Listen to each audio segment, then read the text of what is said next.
the other big half of the economic news this week actually was the Biden administration announcing these pretty significant new tariffs. And we can put this tear sheet up. This is A3 from the Associated Press on the tariff hikes that Biden has implemented. He gave a speech at the White House earlier this week making the announcement.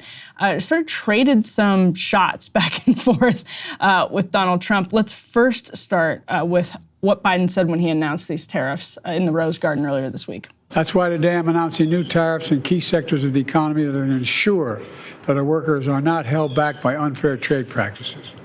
They include the thing I'm announcing today, 25% tariff on Chinese steel and aluminum products. And we'll counter China's overcapacity in these industries.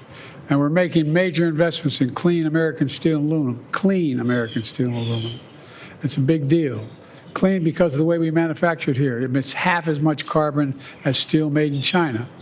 Last month, my administration announced the largest investment in clean manufacturing in all of history, up to $1.5 billion in 6 clean steel projects across America, creating and supporting thousands of union jobs.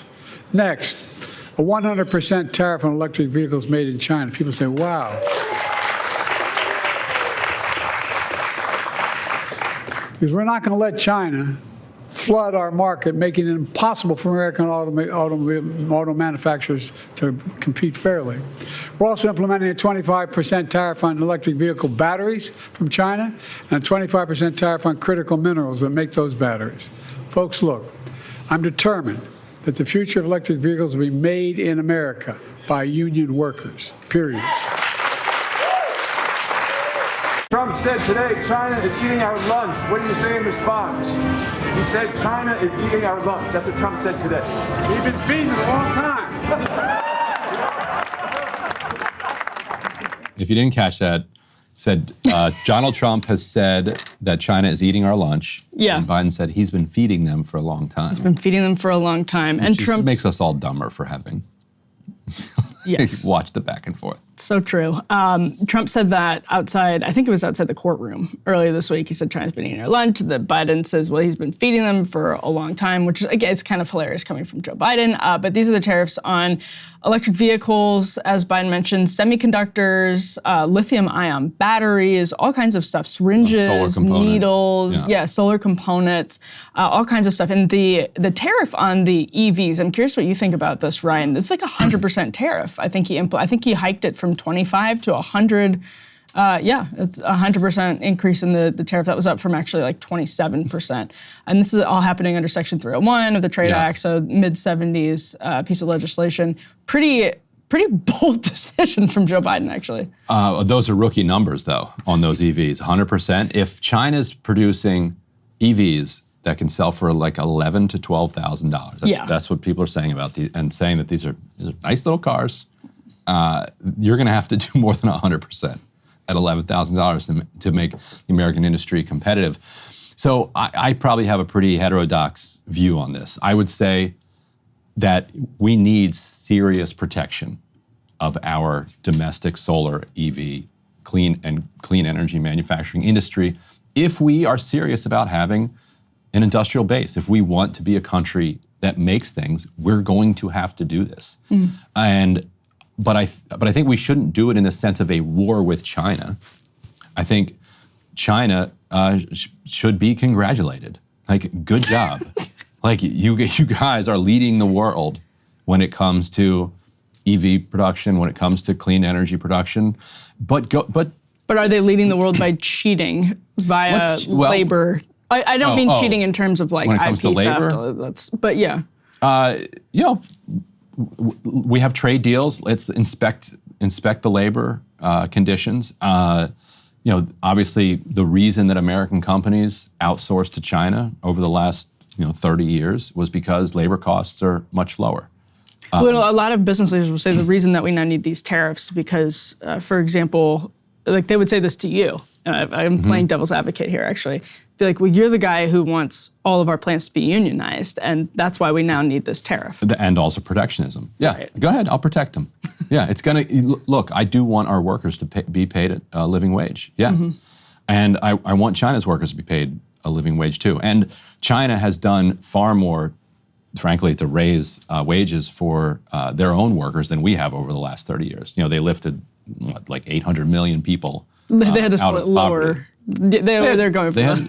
They had a lot more room to grow, but it's been a miraculous rate of economic growth. Like, you can say whatever you want about the human rights condition and so on, although I think that's exaggerated to some degree by like just our general perspective on things. Though of course, there's merit to some of the claims, but South America needs EVs, needs the products of a clean energy manufacturing base that China has. Africa needs it, Europe needs it, Russia needs it, Japan needs it. Like, there's plenty of people China can sell to.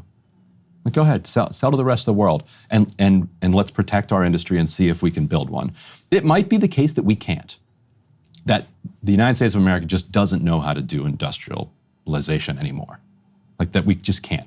Like, the Inflation Reduction Act put like $15 billion into like basically subsidizing solar production. It was supposed to launch, like 4 plants were supposed to launch so far. I think one of them said, you know what, we're actually not launching at all. The other 3 are kind of on ice. And all of those, it's because, generally, because the cheaper imports can't be competed with by American production at this point. So you're in a chicken and egg thing. Like, that's the situation. And if that's the current situation, we will never catch up because these plants will all fail, or they won't even get off the ground. Like, they'll just gobble up a bunch of subsidies, and then they'll do a ribbon cutting, and then they won't actually open the factory, like, which is what happened with at least one of these, and might happen with all 4.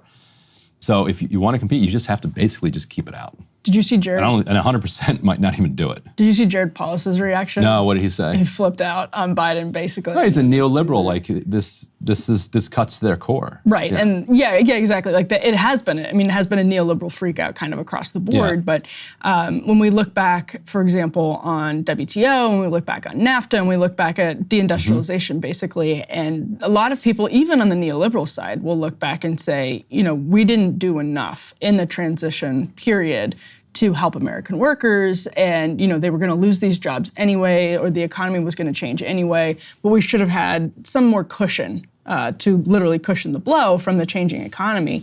Well, the economy is changing again right now, and in this direction, and I actually kind of see these as like part of the transition, and if it's going to happen, if it's inevitable, we should make the transition to the extent that we can, reindustrialize. That's great. I'm skeptical of that, and I wish it were true. I hope that it's true. I hope that I'm wrong. But to the extent that we can, give American workers something to hold on to in a transition process, I think that's what these do. But the quirky World Socialist website. Oh God. Yeah, they're what are they, Trotskyites? Yeah, they're wrecker sectarians who like show up at every strike. Basically, if WS whatever it is not funded by the bosses themselves, then the bosses are getting a free ride. So they had an interesting take on the tariffs, which is basically that in lieu of. I'm on the opposite side of whatever these guys are on. So I want to hear where these guys are. Yeah, this is why I'm bringing it up. I'm curious. So they had this really interesting take where they were like, instead of actually cracking down on the financialization of the economy, this is just kind of a life raft to the robber barons. Okay, sure. Yeah, okay. When they make like the broad sweeping left-wing arguments, okay, that's fine. Yeah, that's true. I mean, it is but we're sort not of going like to nationalize Wall Street. So but in the meantime, it's Biden like posturing to the camera about union workers, blah blah blah. But in the meanwhile, also, this is you're a not going big. to do industrialization, and you're also not going to be the center of financial power. And China can compete with us militarily. Then what? what are we doing? Especially when China owns like half our farms. Well, that's the other thing with like syringes and needle tariffs. I mean, should be some common sense stuff. Yes, and we should be able to make syringes and needles. Yeah. Yes, it's that like the fact that we can't produce those basic things should scare us. That should have been should lead to some radical trade policy. And I actually think it's funny that most of the headlines have been on Chinese EVs, have been on semiconductors, when to me, that's some of the biggest news is that like Biden actually, that's a really, really again, anathema in the circles that Joe Biden runs in, but like a really obvious policy move that is a huge deal, and will create jobs here. Yeah, and I don't know if we can do it. Like, I don't know if the U.S. has the ability to see through an actual industrial policy. Like, does Trump come in and reverse these because they are Biden's tariff policies? And even though, you know, nobody loves tariffs more than Trump, but now if they're Biden's, does he get rid of them? Like, I just don't know if we have a system that's, you know, functionally capable of competing with China's. This is the last thought that we have here. Let's roll A5 because Biden basically opposed these tariffs when Donald Trump was doing them. And then in a very like direct way, I mean, he basically replicated what Donald Trump did. Let's take a look. I know that these new tariffs are seen as more targeted and strategic, but the administration has chosen to keep in place those Trump-era tariffs on some $300 billion worth of goods, which Biden himself had said in 2019 that Americans are paying for. So why make that decision to keep it in place? And aren't you concerned that it's going to keep prices elevated? So first of all, let me say a couple things. In terms of the price that Americans paid for in the previous era, some of that, maybe a lot of it, was about the chaos and unpredictability that it created and the escalation that resulted, right? Secondly, I think that I'm a trade lawyer by training, and at USTR, we are deep into the technical issues. The Section 301-based review that we undertook required us to look at a couple questions. One of them was the effect of the practices on our economy. And there you have our response, which is a targeted strategic response that is meant to work together with the investments that we're making. The other aspect that we had to look at was the effect of the tariffs on changing China's behavior with respect to the IPR abuses and the forced tech transfer. There, the findings in my report, which you can find on the USTR website right here, it's a serious report, is that not only have we not seen the problematic practices subside, in some areas we have seen them get worse. And in that light, there is actually no reason for us, no justification to relieving the tariff burdens on the trade with Beijing. It's a funny logic there, and what she's saying there. Catherine Tai, Biden's trade representative, who's great on trade. Like, she's if either party could get somebody like Trumpian in general, almost. It's great. Yeah. There was this review that tested. Okay, is China basically gaming the system by saying, like, okay, you're not allowed to have a concentrated industry in a particular field, solar panels, all in one country. So are they forcing transfer of property to like Malaysia and Vietnam and other places? But it's actually just paperwork and it's fake and it's all actually a Chinese controlled supply chain. And the resulting review was like, yeah, they're busted. Like that is actually what they're doing. Then she says, so we put these tariffs on as a result of this legal process, but their behavior didn't change. And then she says, therefore we need to continue the tariffs because their behavior didn't change, which is kind of a funny logic. Because on the other hand, I guess you don't want to say, well, we punished you and you didn't change your behavior, so we're not going to punish you anymore. Yeah. Like that also doesn't work. But the point is, we don't really have a policy lever that can play here because China is extraordinarily powerful and effective, economic giant astride this planet right now. It just is. So what we have to do is we have to boost our own manufacturing. We have to compete with them. Like the idea that we're going to be able to significantly change their behavior, I think is a relic of a sole superpower period that we just have to get over. Well, and the idea that the American free market is just going to take care of our need for syringes and needles. Exactly. And so what we can do is we can protect our own industrial domestic economy. Like we can do that. Right. We can influence that. We can try to build plants. But we're not really going to tell China what to do anymore, even if they are breaking the rules. Yeah, I mean, which they are. Like they were doing paperwork stuff to try to cover for the fact that they were dominating the market.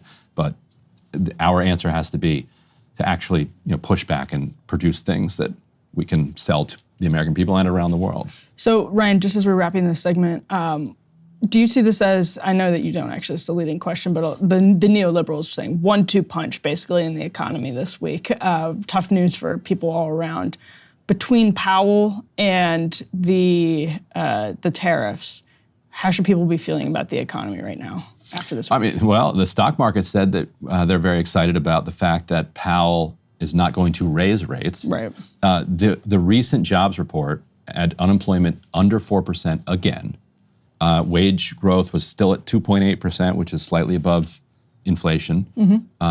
So if wages are growing faster than inflation and there are plentiful jobs and union density is growing and militancy is strong, in general, that is a good thing. Jobs potentially coming back. There you go.